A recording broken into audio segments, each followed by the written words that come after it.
ठीक है, मौखिक रूप से किस पर? गणित के पर। फिर दूसरा क्या है? दक्षता शिक्षण। अब दक्षता शिक्षण में जब हम आते हैं, यहाँ पर GRR का प्रयोग भी होगा, मतलब स्कैप फोल्डिंग का भी प्रयोग होगा। अब स्कैप फोल्डिंग के लिए यहीं से हम क्या करते हैं कि पहले I do का उपयोग करते हैं उस अवधारणा के लिए। हम पहले उस काम को करते हैं और जब उस काम को करेंगे तो उसमें हमारे ये जो ELPS है सब समाहित रहेगा उसमें। ठीक है, उसी अवधारणा कितने मिनट के लिए? 10 मिनट के लिए हम काम करते हैं। फिर इसके बाद हम कहाँ पे आते हैं? वही शिक्षण, दक्षता शिक्षण में ही दूसरा ब्लॉक कौन सा है? स्कैप फोल्डिंग का, GRR का कौन सा है? बीडू।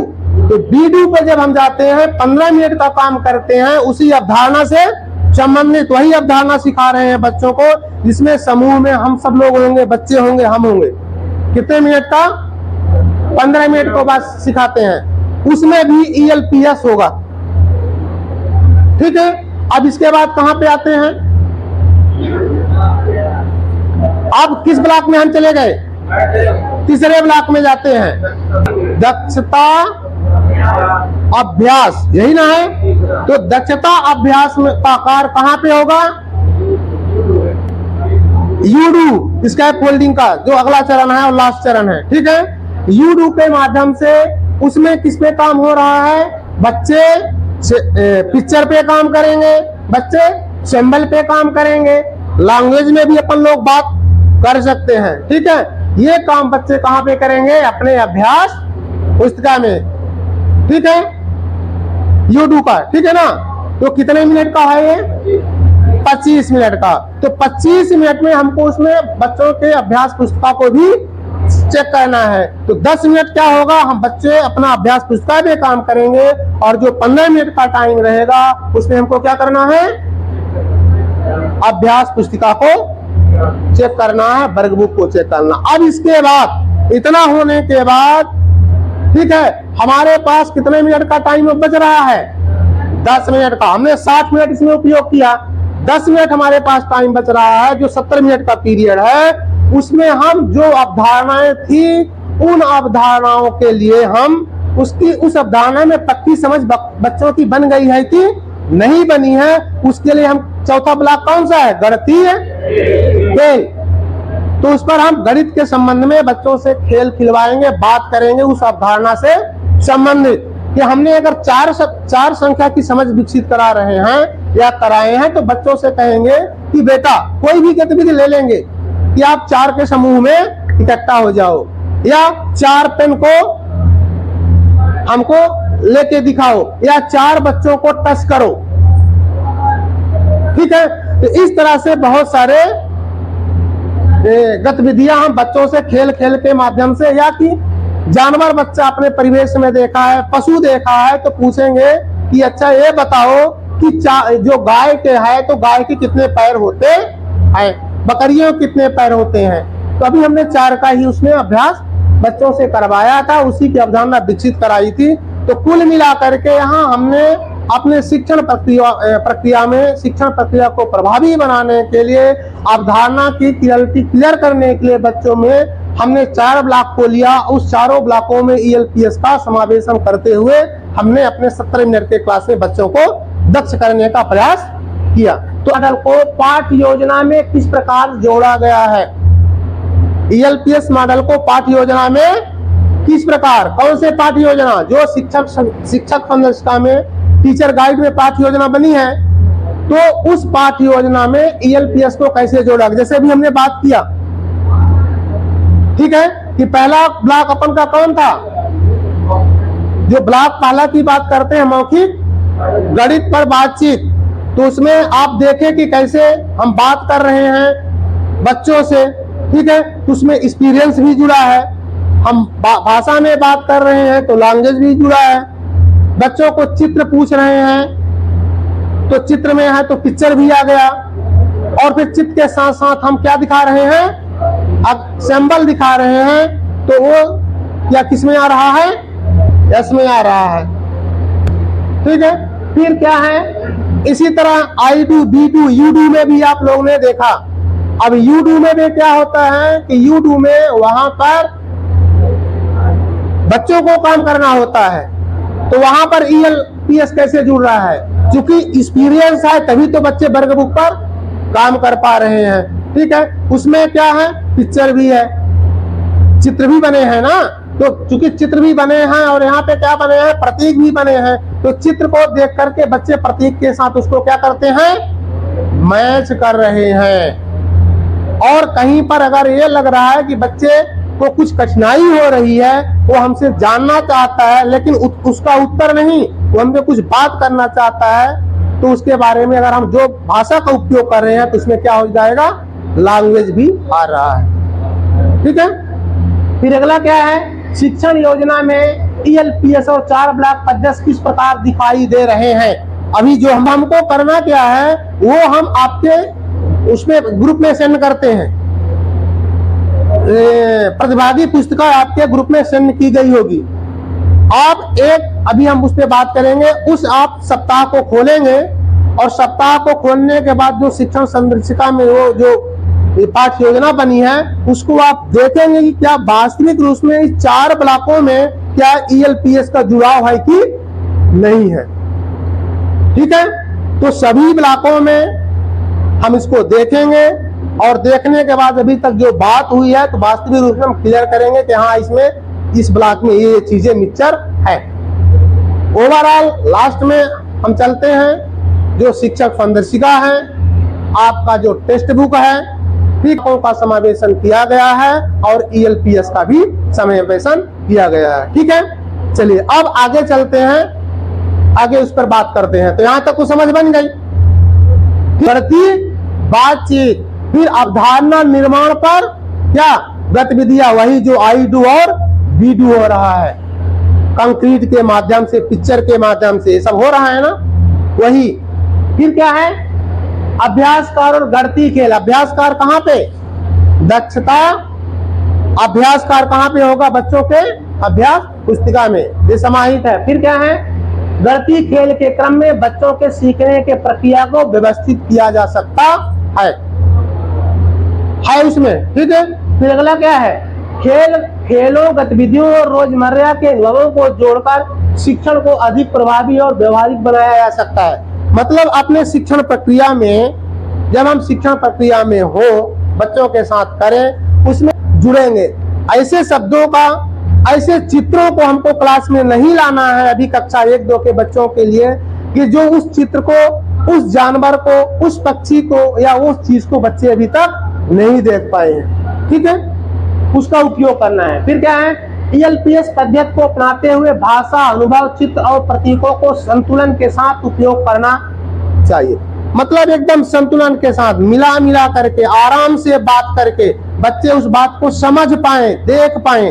ठीक है, उनको, हमको ये लगे कि हाँ वास्तव में बच्चे अब इसको समझ पा रहे हैं, कर पा रहे हैं। तो ऐसे आराम के साथ संतुलन बना करके और उसके साथ बच्चों के स्तर के अनुसार अपन को चलना है। फिर क्या है, संख्याओं और गणितीय अवधारणाओं को भाषा और देना अधिक प्रभावी बनता है। मतलब जो चीज हम बात कर रहे हैं कि जैसे अभी बहुत सारी बातें हुई है कि हम कोई भी चीज बच्चों को सिखा रहे हैं तो उसको क्या करना है कि दैनिक जीवन के संदर्भों में भी जोड़ते जाना है अपने।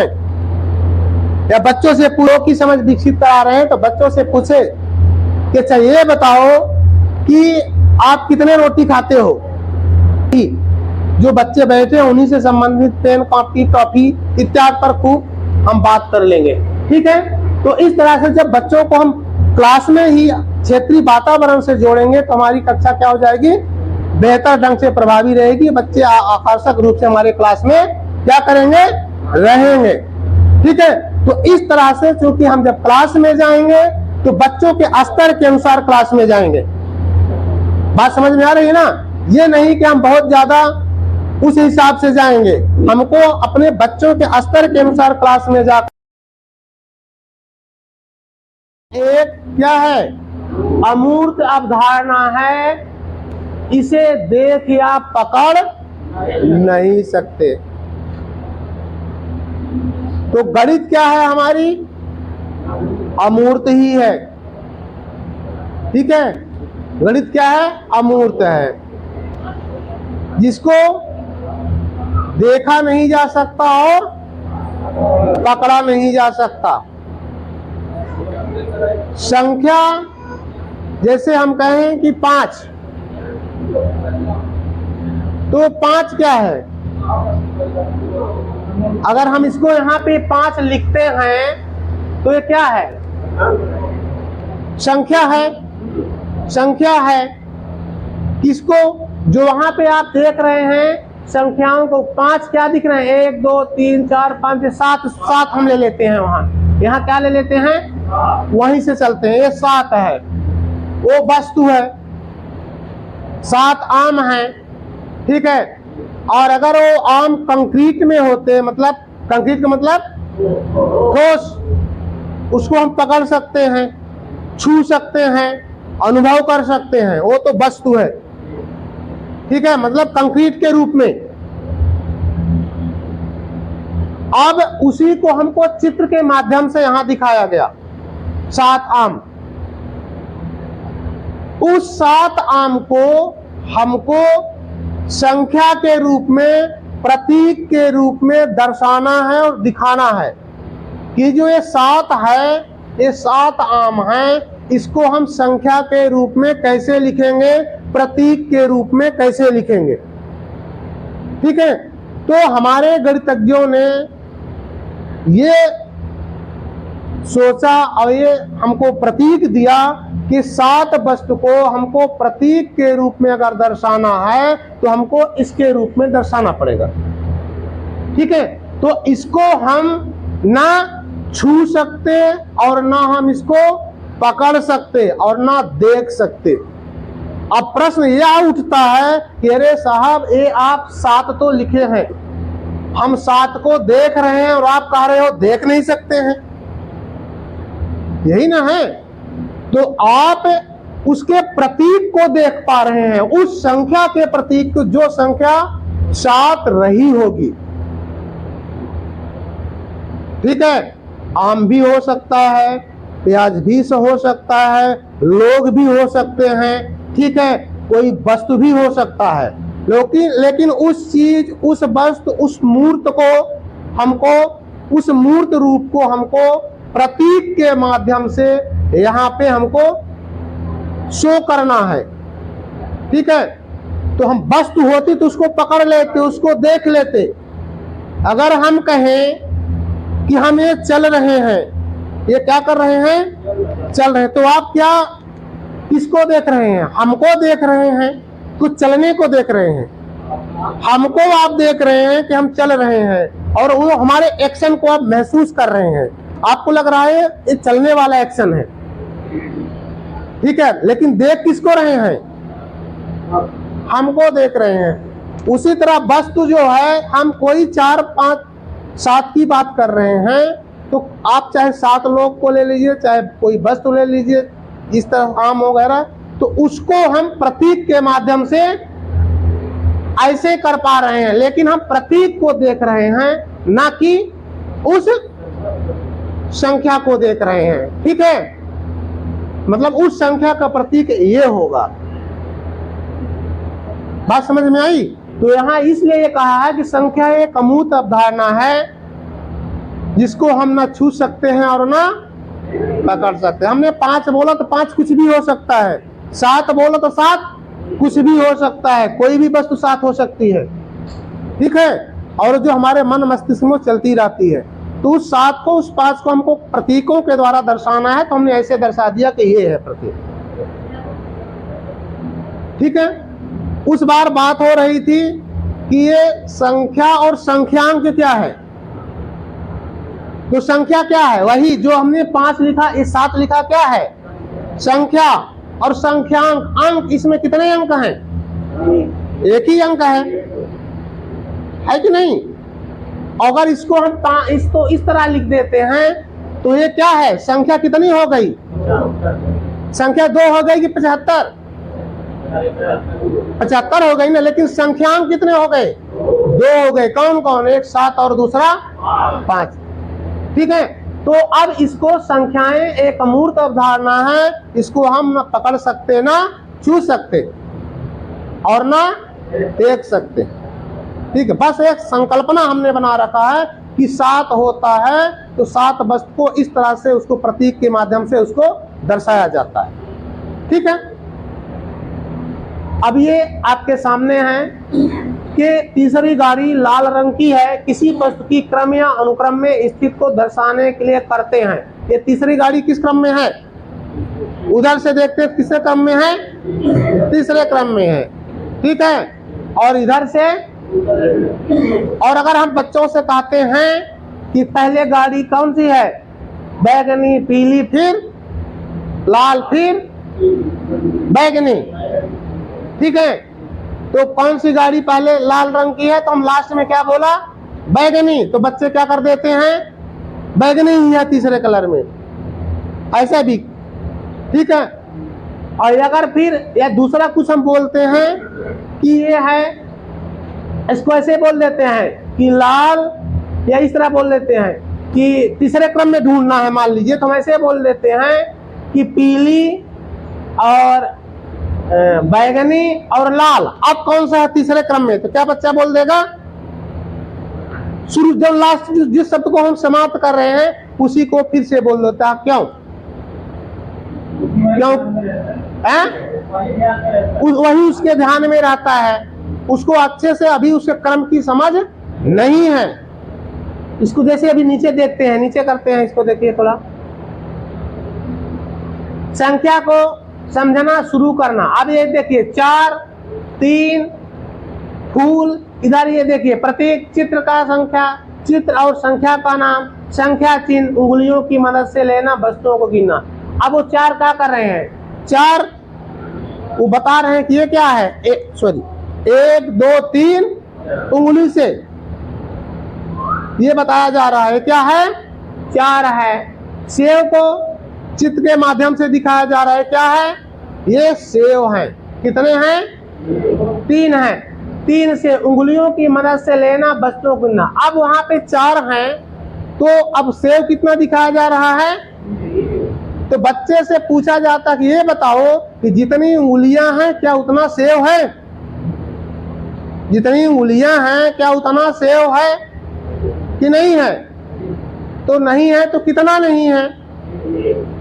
ठीक है, इस तरह से उनका तुलना भी करके हम बच्चों से समझ को जानेंगे, कितना कम है, कितना ज्यादा है। ठीक है, दोनों का करके। फिर यहाँ पे देखिए 4, 6, 2, 5, इसकी समझ चित्र के माध्यम से, गीत, कविता, कहानी के माध्यम से भी चित्र को दिखा दिखा करके ये कितने फूल है। आप पहले हम उंगली दिखा दें, ये कितनी उंगली है? 2। फिर उसके पास फूल रखें, क्या जितने उंगली हम दिखा रहे हैं उतने ही फूल है क्या कि नहीं है? नहीं है, तो कितना कम है? यानी ज्यादा है तो कितना ज्यादा है। ठीक है, इस तरह से। फिर यहाँ पे हम आते हैं, कहाँ पे?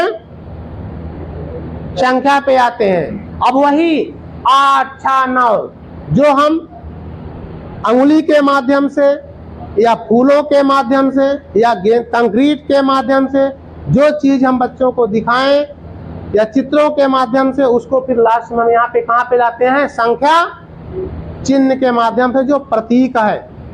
ठीक है, आगे चलते हैं। यही संख्या की समझ। ये 2 फूल तो 2 है। मौखिक रूप से बातचीत, संख्याओं की पहचान। संख्याओं की पहचान इतने तरीके से हो रहा है। ये चित्र है, फिर ये क्या है? मौखिक भी बात हम करते हैं 2 की, फिर चित्र के माध्यम से मौखिक, चित्र, लिखित, ये सब ठोस वस्तुएं, वो सब ELPS और I do we do सब इसमें समाहित, ऐसा कर लेंगे। ये अनुभव देखिए, केस स्टडी। वही जो इसको देखिए आप, ये जो कल समूह बना था उस समूह में काम करना है। ये आपके पास 3 केस स्टडी हैं, लिखा है, ध्यान से देख लीजिएगा। फिर चर्चा के नीचे प्रश्न है, उन प्रश्नों पे आपको अपने समूह में बात करना है और इसका समाधान आपको ढूंढना है। जैसे लिखा है, आपके अनुसार इस स्थिति का संभावित कारण क्या हो सकता है? किसका? ऊपर जो लिखा है, शिक्षक ने 7 संतरों को दिखाकर बच्चों से पूछा कुल कितने संतरे हैं? तो एक बच्चा उत्तर देता है कितना? शिक्षक दिखा कितने रहे हैं? संतरे दिखा करके बच्चे से पूछते हैं तो बच्चे उसका उत्तर देते हैं क्या? अरे ये तो क्या है? 8 है। अब ये केस बन गया। केस क्यों बना? क्योंकि उसने सही उत्तर नहीं दिया। तो कहां पे गलती हो गई? क्या कारण था कि उसने उत्तर सही नहीं दे पाया? तो उसके लिए जो सटीकता की बात हो रही थी, ठीक है, तो क्या इसमें सटीकता है? नहीं है ना? तो सटीकता नहीं है तो क्या क्यों नहीं है, इसके बारे में ये चर्चा के बिंदु हैं। इसी तरह ये दूसरा केस स्टडी है। तीसरा, शिक्षक ने पूछा एक आंगन में 4 मुर्गियां और 3 बतखे हैं, अधिक कौन है, मुर्गियां या बतखे? तो बच्चे क्या कहते हैं? 60 का उत्तर था। कौन ज्यादा है? क्या है? अरे इधर देखो भैया, एक लोग छात्र ने क्या उत्तर देता है? क्यों ऐसा किया? ठीक है, ये चर्चा के बिंदु हैं। ठीक है, ये चर्चा के बिंदु हैं। आप ग्रुप में बैठिए और इस पर बात करिए, इसका उत्तर ढूंढिए। ठीक है, इसका 3 ग्रुप हैं। आप ग्रुप कैसे? ग्रुप में बैठिए, जल्दी जल्दी बैठ जाइए, जल्दी से बैठिए। एक पे आप चले जाओ, जिस जो आप खेल रहे हैं। हाँ चलिए, आप दूसरे नंबर वाले को दे दीजिए। चलो भैया फेंको, 3 पे आओ, वहां पे 1 2 3 पे कहते हुए यस। चलिए छापे जाइए मैडम, वहां से 1 2 3 4 5 6 से बोलते हुए छापे। ठीक है, 2 पे आइए, ये 2 पे हो जाइए। ठीक है, अब इसके बाद किसका है? किसका है? पीछे देखिए, पीछे। हाँ 2 पे आइए, मैडम के पीछे हो जाइए। 2 पे 2, 5 पे आइए मैडम जी, 5 पे आ जाइए। ठीक है, वो अपने उसे करा लेंगे। चलिए अभी कहाँ पे हैं? 5 पे आ जाइए। मेरा प्रश्न, अब सांप सीढ़ी दोनों है। मेरा प्रश्न आपसे ये है, हाँ ठीक है, मेरा प्रश्न आपसे ये है कि कक्षा 1 और 2 में जो वर्तमान में गणित चल रही है उसका क्या नाम है? नहीं क्या है? आनंदमय गणित। तो बढ़िया, यही है ना? तो क्लैप करते हैं और आप सीधे 15 पे आ जाइए, सीधे 15 पे आ जाइए। हाँ 3 पे आइए, 3 कहाँ पे है? वहां पे आ जाइए। हाँ 1 से 4 में आएंगे, ऐसे बोलते हुए 2 पे जाइए सर। ठीक है, अब 5 पे आ गए। अब दोनों सांप सीढ़ी दोनों हैं। मेरा आपसे प्रश्न है, ध्यान से सुने, बाकी अभी अपने हाथ उसको रखे रहिएगा, डैश को। मेरा प्रश्न आपसे ये है कि 20 तक के मुद्राओं की समझ, चाहे सिक्के हो चाहे नोट हो, उसकी समझ किस कक्षा के बच्चों तक के लिए है? यही है ना? बहुत बढ़िया, जाएंगे 15 पे। 2 बहुत बढ़िया।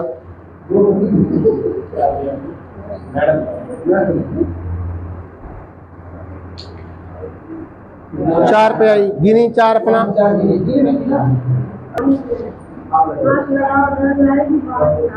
बहुत अगला चलिए। हाँ तो 3 कदम आगे जाना है। साथ में आगे। आप साथ में लाल खाने में, लाल, हाँ रेड में है, रेड जोन में आ गए। रेड अब हुई 2, डाल पे बैठी थी 2 चिड़िया, एक आई फूल से, अब हुई 3, डाल पे बैठी थी 1 चिड़िया, 3 चिड़िया, डाल पे बैठी थी 3 चिड़िया, एक आई फूल से, अब हुई 4, डाल पे बैठी थी 4 चिड़िया, एक आई, अब हुई 5, डाल पे बैठी थी 5 चिड़िया, एक आई फूल से, अब हुई 6, डाल पे बैठी थी 6 चिड़िया, एक आई फूल से अब हुई 7। डाल पे बैठी थी 7 चिड़िया, एक आई फूल से अब हुई 8। डाल पे बैठी थी 8 चिड़िया, एक आई फूल से अब हुई 9। डाल पे बैठी थी 9 चिड़िया, एक आई फूल से अब हुई 10। बहुत बढ़िया। तो ये हुआ, आप मतलब इस तरह से बच्चों से संख्याओं का समझ भी करा सकते हैं, है ना, खेल खेल के माध्यम से। दैनिक आकलन। दैनिक आकलन कब होता है? नाम से ही स्पष्ट है कि रोजाना होगा, नाम से ही स्पष्ट है।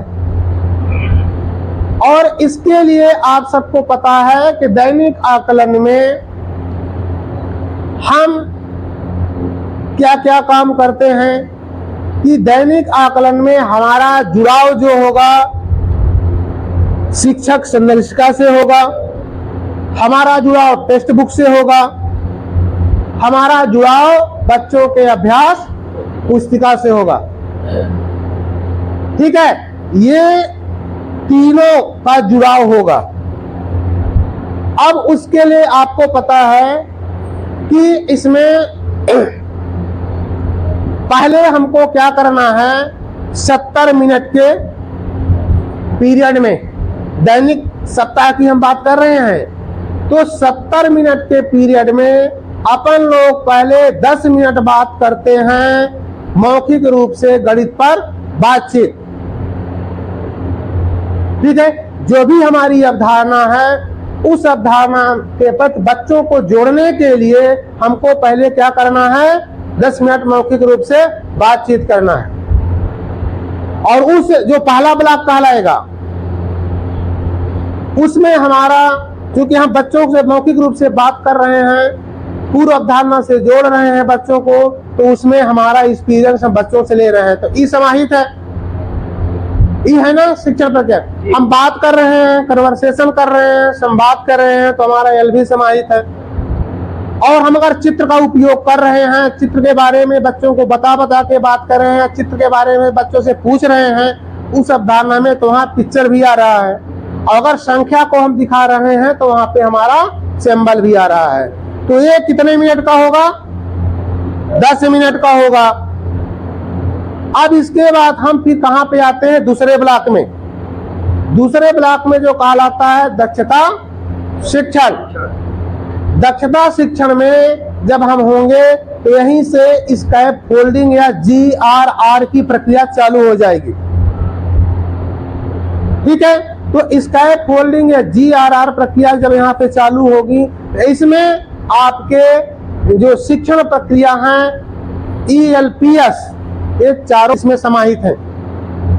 ठीक है, तो पहले आई डू की अगर बात हम करते हैं शिक्षण प्रक्रिया के दूसरे ब्लॉक में, दक्षता शिक्षण में, तो उसमें आई डू कितने मिनट का होगा, 10 मिनट का होगा आई डू। और उस आई डू में हमारा ELPS ये सब समाहित है, कंक्रीट वंकीट सब उसमें आएगा, पिक्चर भी आएगा। इसी के साथ हम फिर कहाँ पे जाते हैं, बीडू में। कहाँ पे जाएंगे, बीडू में। और ये दक्षता शिक्षा मतलब जो ब्लॉक है उसका दूसरा ये ब्लॉक है, ठीक है ना, मतलब दूसरा ब्लॉक है दक्षता शिक्षण। उसी दूसरे ब्लॉक में ही पहला हो गया आई डू और दूसरा क्या होता है, बीडू।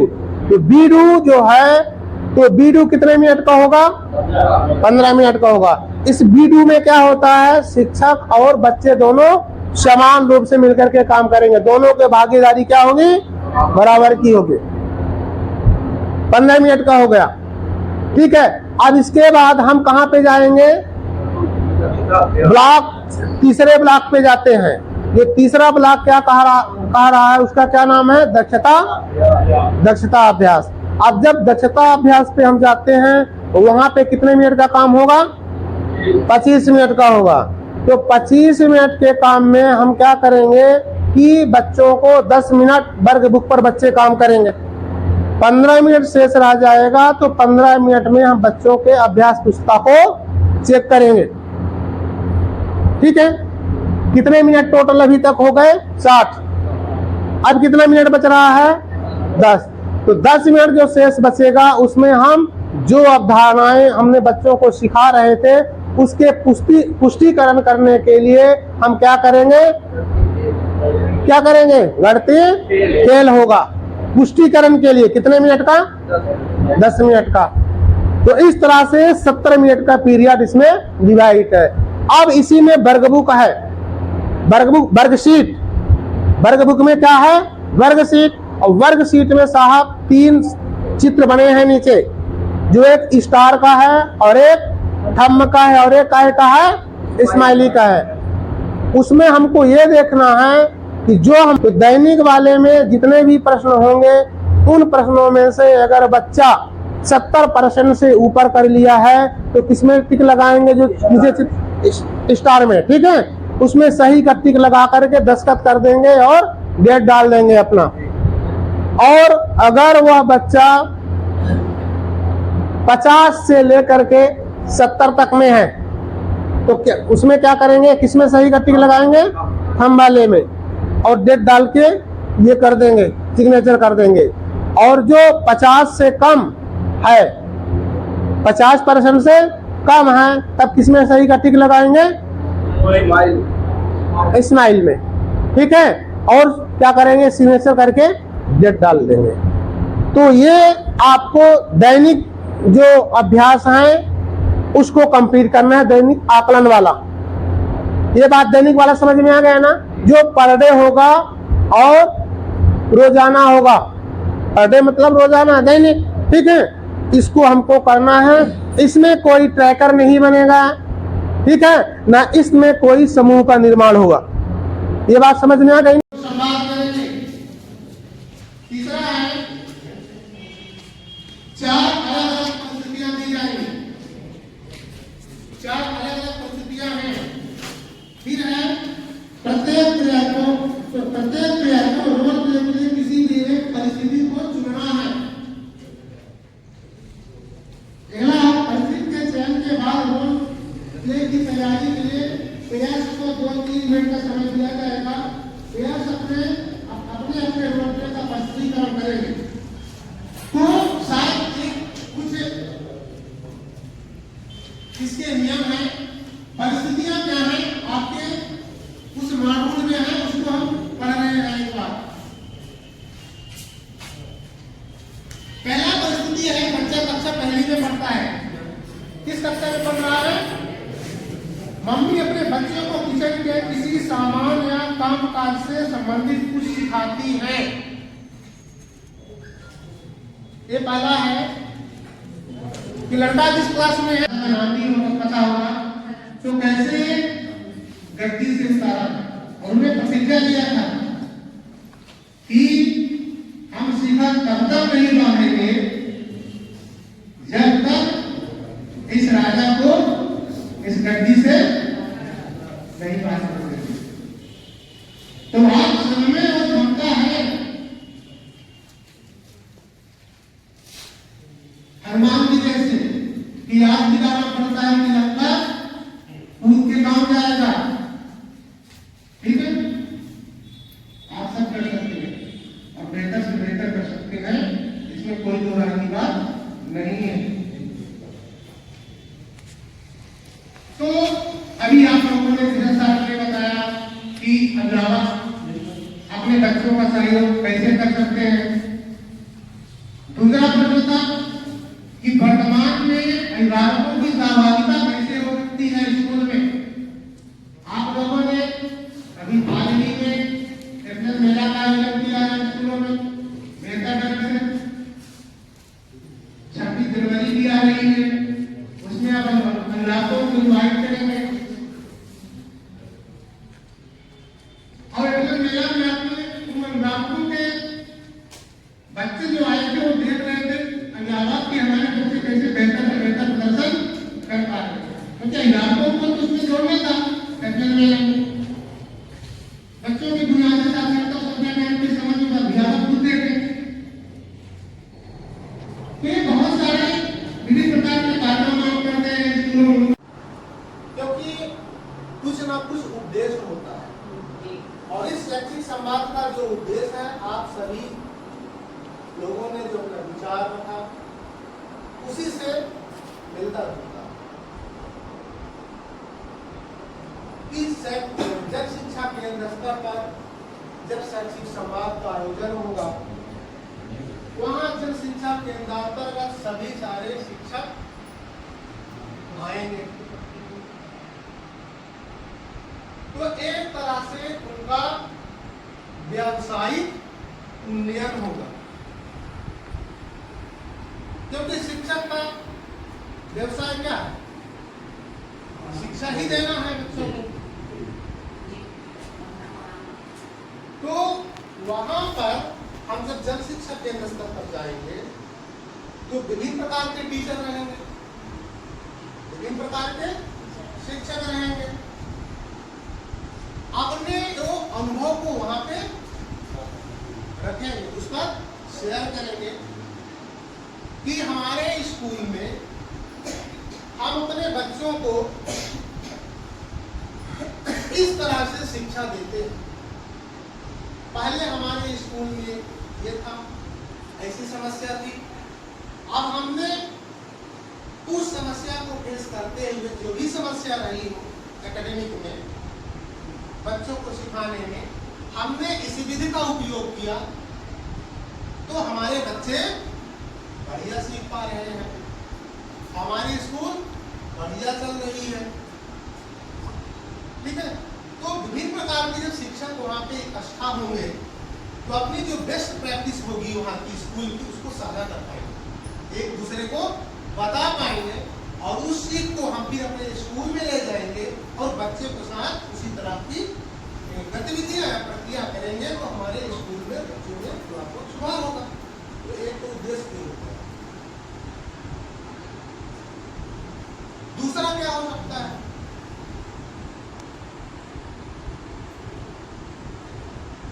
कि जो विषय वस्तु है, उस विषय वस्तु में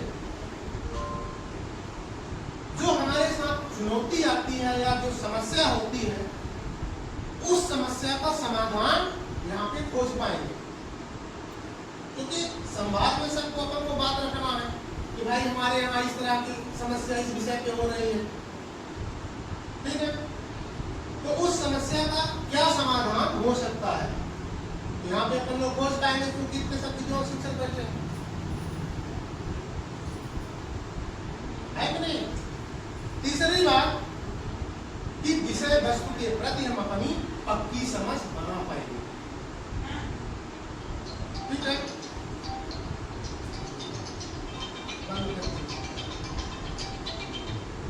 ठीक है। तो दो तीन बातें हैं इस शैक्षिक संवाद में कि विभिन्न प्रकार के टीचर उपस्थित होंगे, उनकी जो बेस्ट प्रैक्टिस होगी उस बेस्ट प्रैक्टिस को अपना यहाँ पे साझा करेंगे, एक दूसरे से शिक्षक सीखेंगे। दूसरी बात, विषय वस्तु की जो समस्या होगी, जिस विषय वस्तु में हमको चुनौती हो रही है, उसका यहाँ पे समाधान ढूंढने का प्रयास करेंगे और विषय वस्तु के प्रति अपनी पक्की समझ बना पाएंगे। इस शैक्षिक संवाद का मेन उद्देश्य है। ठीक है। अब जो ये शैक्षिक संवाद होगा, इसके सिद्धांत भी हैं, और पूर्व में हम लोगों ने इस पर बात भी की। आप सबको पता होगा कि क्या सिद्धांत रहे होंगे। 2 मिनट के लिए अपन लोग चिंता करते हैं, चिंता नहीं चिंतन करते हैं 2 मिनट के लिए कि क्या सिद्धांत रहे हैं इस शैक्षिक संवाद में।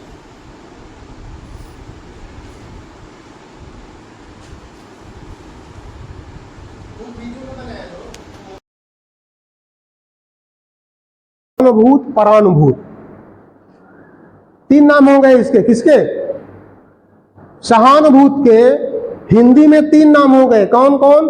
एक सहानुभूत, दूसरा परानुभूत और तीसरा तदानुभूत, और अंग्रेजी में सिंपैथी। और जो ये हमारे मॉड्यूल में जो है क्या समानुभूत, इसको अंग्रेजी में बात हो चुकी है, क्या नाम है इसका? एम्पैथी। अब इसको समझने का प्रयास करते हैं। एक परिभाषा से अगर हम इसको समझने का प्रयास करें चूंकि जो सहानुभूत है, ये सहानुभूत दुख पर प्रकट होता है, दुखों पर ये व्यक्त किया जाता है, प्रकट किया जाता है। कौन? सहानुभूति। और इम्पैथी जो है दोनों स्थिति में उत्पन्न होती है, चाहे सैडनेस हो चाहे हैप्पीनेस हो, दोनों में सहानुभूत। इतनी तो समझ बन गई। अब एक परिभाषा से समझने का प्रयास करते हैं। जो हमारा सहानुभूत है, किसी व्यक्ति के दुख, दर्द, तकलीफ या घटना को सुनकर, देखकर उसको समझना और उसके जैसा व्यवहार करना। फिर से रिपीट कर रहे हैं, किसी व्यक्ति के दुख, दर्द, तकलीफ, घटना को देखकर, सुनकर उसको समझना और समझ करके उसके जैसा व्यवहार करना, ये क्या कहलाता है? सहानुभूत या तदानुभूत, परानुभूत या सिंपैथी। ठीक है। अब बात दूसरे की हो रही है जो इस मॉड्यूल में है। मॉड्यूल में क्या है? समानुभूत। तो समानुभूत क्या है? ये दोनों स्थिति में उत्पन्न होती है। ठीक है, दुख में भी और सुख में। किसी व्यक्ति के दुख, दर्द, तकलीफ, घटना या सुख को देखकर, सुनकर, ठीक है, महसूस करना। क्या करना? महसूस करना। जिसका जब महसूस हम करते हैं तो हमारे हृदय में स्पंदन होने लगता है। क्या होने लगता है? हमारे हृदय में स्पंदन। स्पंदन में हमारा हृदय फड़फड़ाने लगता है, जिसका जुड़ाव हृदय के साथ साथ मस्तिष्क से भी हो जाता है। उसको कहते हैं इम्पैथी या समानुभूति। अब दोनों परिभाषा को समझने के बाद हमको क्या लगता है कि सबसे गहरा क्या लग रहा है? क्या लग रहा है? बोलिए। अभी परिभाषा आप लोगों ने सुना तो आपको क्या लग रहा है कि सबसे ज्यादा जुड़ाव किसमें है? सिंपैथी में है कि इम्पैथी में है? सहानुभूत में है कि समानुभूत में? इम्पैथी में, है ना? क्योंकि हमारे हृदय में परिवर्तन होना, जिसका जुड़ाव हृदय के साथ साथ मस्तिष्क से भी हो जाना, हृदय द्रवित हो जाना, है कि नहीं? तो ये सबसे गहरा और प्रभावशाली जो क्या कहते हैं भाव है, वो किसका है? इम्पैथी का है। ठीक। अब इसको हम एक स्टोरी से समझने का प्रयास करते हैं। किससे समझने का प्रयास करेंगे? एक कहानी से। प्रधानाध्यापक के पास जाती हैं और कहती हैं कि सर मेरा ट्रांसफर हो चुका है, अब मुझे यहाँ से मुक्ति प्रमाण पत्र दे दीजिए, मुझको कहीं अब दूसरे स्कूल में जाना है। सर क्या करते हैं, जो एचएम है, प्रधानाध्यापक महोदय हैं, वो मुक्ति प्रमाण पत्र उनको बना करके देते हैं और शुभकामनाएं भी प्रेषित करते हैं, शुभकामनाएं भी देते हैं मैडम को, उस वंदना मैडम को। मैडम आप जहाँ जा रही हैं वहाँ जाइए, स्वस्थ रहिए और बढ़िया बच्चों को अच्छा सिखाइए। वंदना मैडम लेटर लेती हैं, क्योंकि शाम हो चुका है। अब वो सोचती हैं कि सुबह होगा तो हम अपने नए संस्था पे जाएंगे। सुबह हुआ, अब वो नए संस्था के लिए रवाना होती हैं और कुछ टाइम में वो कहाँ पहुंच जाती हैं? अपने स्कूल में। जब स्कूल में पहुंचती हैं, वहाँ के एचएम से मिलती हैं, वहाँ के प्रधानाध्यापक से मिलती हैं, अपना लेटर दिखाती हैं और लेटर दिखाने के बाद उनका ज्वाइनिंग होता है। ज्वाइनिंग होने के बाद वो वहाँ के शिक्षक साथी से, अपने जो वहाँ के शिक्षक थे, उनसे इच्छा जाहिर करती हैं कि हमको बच्चों से मिलवा दीजिए। कौन से बच्चों? जो उस स्कूल के बच्चे हैं, उन बच्चों से मिलवा दीजिए। वहाँ के टीचर तैयार हो जाते हैं बच्चों से मिलवाने के लिए। जैसे आप सब लोग बैठे हैं कुर्सी में, ऐसे बच्चे भी कुर्सी में बैठे हैं। वंदना मैडम आती हैं, वंदना मैडम आती हैं, दरवाजा के अंदर जैसे प्रवेश करती हैं तो जितने बच्चे बैठे थे सब खड़े होकर के उनका स्वागत करते हैं। वंदना मैडम बोलती हैं बेटा सभी कोई बैठ जाइए, और सब बच्चे क्या करते हैं? बैठ जाते हैं। वो अपना परिचय बताती हैं, अच्छी अच्छी शिक्षा दूंगी, अच्छा सिखाऊंगा। लेकिन आपने जो इस तरह से खड़े होकर के मेरा सम्मान किए हो, हमको बहुत अच्छा लगा। आप बहुत संस्कारित हो, बहुत संस्कारित हो। आप मेरे घर के बच्चे जैसे हो।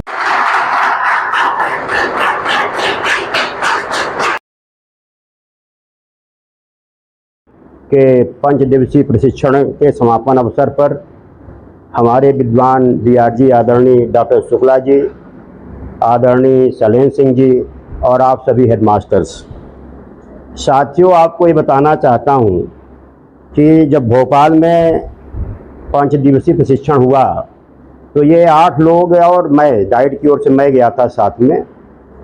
कुछ घरेलू कारणवश मैं इस प्रशिक्षण में इसके पहले शामिल नहीं हो सका, लेकिन वहाँ पर जब प्रशिक्षण हुआ तो मुझे तो ज़्यादा अनुभव नहीं था डाइट के बाद, मैं एक्सेलेंस स्कूल में था, अभी प्रमोशन पर मैं यहाँ आया हूँ।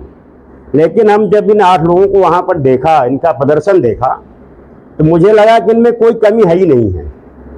वहाँ पूरे भोपाल के प्रशिक्षण में 8 लोग छाए रहे हैं।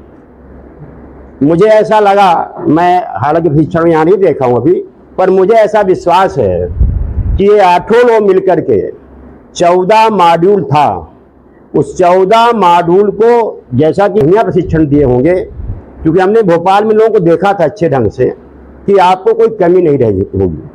मैं ये आपसे कहना चाहता हूँ कि हम अपने विद्यालय में अधिकार ना जाने। सामान्यतः जब हम प्रधानाध्यापक हो जाते हैं, प्राचार्य हो जाते हैं, हम अधिकार की बात करते हैं। अधिकार नहीं होता, कर्तव्य होता है। इंसान के जीवन में केवल कर्तव्य पथ है, अधिकार है ही नहीं है। हम जबरदस्ती अधिकार की बात अपने मन में बना लेते हैं और वहीं से गड़बड़ी चालू हो जाती है। चाहे हमारा कोई साथी हो, चाहे हमारा विद्यार्थी हो, हम अधिकार मानते हैं कि हमको डांटना माना अधिकार है। नई शिक्षा नीति में ये प्रशिक्षण क्यों आवश्यक है, आपको बताया गया होगा। नई शिक्षा नीति के तहत हमारे विद्यार्थियों को बहुत सारी समस्याओं से लड़ना पड़ेगा।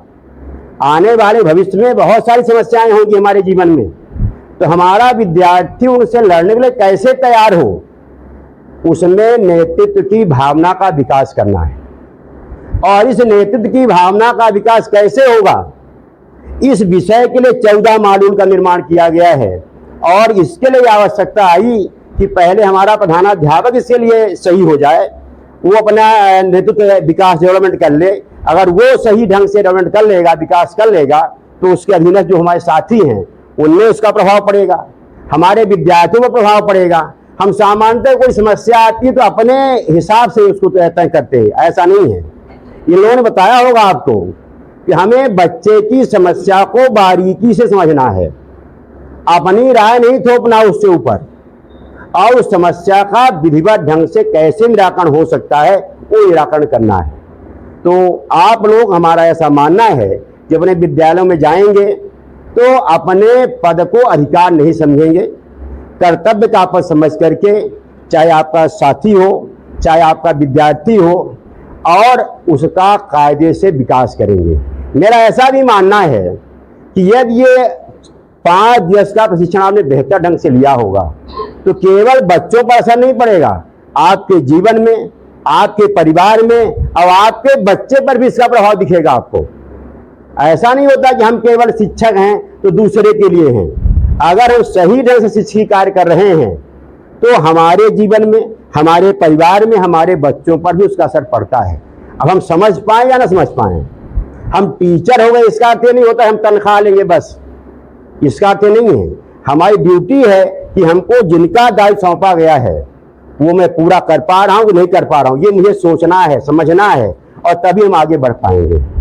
तो इसलिए मेरा आपसे यह आग्रह है कि प्रशिक्षण में कहीं कोई कमी नहीं रही होगी। ये बहुत अच्छे आपको ट्रेनर मिले हैं, बेहतर, भले उम्र में आप लोगों से कम दिखते होंगे, लेकिन ये बहुत मेहनती और बहुत, ये शैलेंद्र सिंह जी तो आपको मालूम होगा राज्य स्तरीय पुरस्कार प्राप्त कर चुके हैं। इनके वीडियो, हम ग्रुप से जुड़े हैं तो हम इनके विद्यालय के वीडियो देखता रहता हूँ, ये कुछ न कुछ नवीन करते ही रहते हैं। शुक्ला जी का वीडियो मैं देखता रहता हूँ क्योंकि हम जुड़े हैं सब लिंक में, तो मैं देखता रहता हूँ, बड़ी प्रसन्नता होती है। क्योंकि मैं आपको बता देना चाहता हूँ कि मैं अभी अक्टूबर में ही ज्वाइन किया हूँ, बहुत ज़्यादा मुझे यहाँ का अनुभव नहीं है। मैं एक्सीलेंस से, सीधी एक्सीलेंस से आया हूँ।